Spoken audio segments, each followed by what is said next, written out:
Goeiemôre almal, Dinsdagoggend, vandag is dit die 9de Desember, die jaar 2025, se lieflike dag geskep deur Abba Vader vir ieder en elkeen van ons. My naam is Sonja Gerber en vanoggend gaan ons so 'n bietjie gesels oor die mag van God. God het mag om enigiets te kan doen. Daar is niks op hierdie aarde wat vir hom onmoontlik is om te kan doen nie. Al wat ons moet doen is om uit te roep en te sê, Here, help. En hy sal kom en ons help. Maar kom ons gaan lees wat sê sy woord omtrent sy mag. Eerste gedeelte kom hierso uit Psalm 74 verse 12 tot 17. Nogtans is God my koning van die voortyd af, wat verlossing werk op die aarde. U het deur u sterkte die see geklief. U het die koppe van die seemonsters op die waters verbreek. U het die koppe van die Leviathan verbrysel. U het hom gegee as die voedsel vir die volk, vir woestyndiere. U het fontein en stroom oopgeslaan, u het standhoudende riviere laat opdroog. Aan u behoort die dag, aan u behoort ook die nag en die hemelliggte en son vasgestel. U het al die grense van die aarde bepaal, somer en winter. U het hulle alles geformeer, halleluja.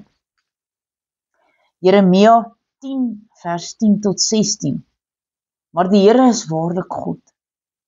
Hy is die lewende God en die ewige koning. Vir sy toren beef die aarde en die nasies kan sy grimmigheid nie verdra nie.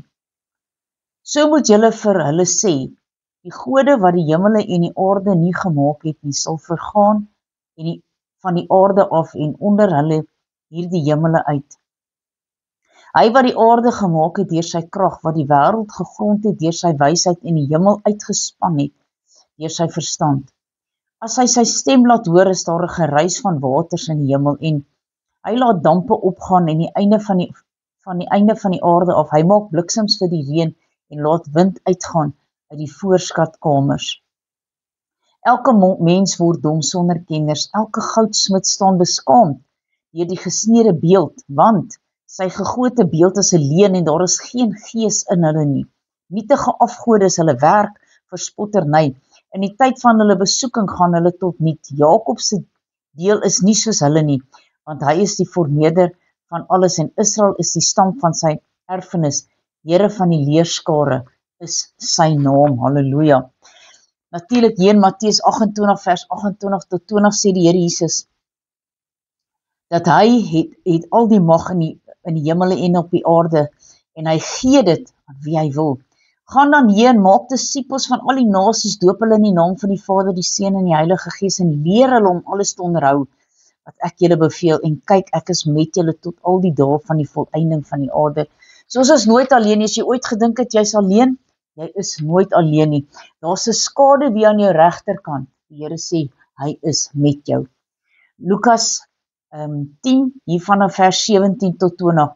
En die 70 het met blydskap teruggekom en gesê, Here, ook die duiwels onderwerp hulle aan ons in u naam. Toe sê hy vir hulle, ek het die Satan soos 'n bliksem uit die hemel sien val. Kyk, ek gee aan julle die mag om op slange en skorpioene te trap en oor al die krag van die vyand en niks sal julle ooit skade doen nie. Maar julle moenie bly daaroor wees dat die gees aan julle onderworpe is nie, maar wees liewer bly dat julle name in die hemele opgeskrywe is. Kom ons bid saam. Almagtige God en hemelse Vader, Here, dankie dat u al die mag het. Niks is vir u onmoontlik nie. Here, baie dankie dat u ook vir ons mag gegee het om op slange en skorpioene te kan trap en dat niks ons ooit kan skade doen nie, want u is met ons. U Heilige Gees lei ons, leer ons, rig ons. Dankie Here dat ons in u weë kan wandel. Here, dankie dat u vir ons die mag gegee het om te kan doen, ver bo wat ons ooit gedink het ons kan doen. Here, maar ons kan dit nie doen uit onsself uit nie. Dankie dat ons in die naam van Jesus kan sê, vyand, gaan weg van my, in die naam van Jesus. En hy moet hom onderwerp aan u mag, want daar is niemand soos u nie. Here, aan u kom toe die lof, die eer en die aanbidding. Wees met elkeen in hierdie dag, seën hulle. Dis my gebed in Jesus naam. Amen en amen.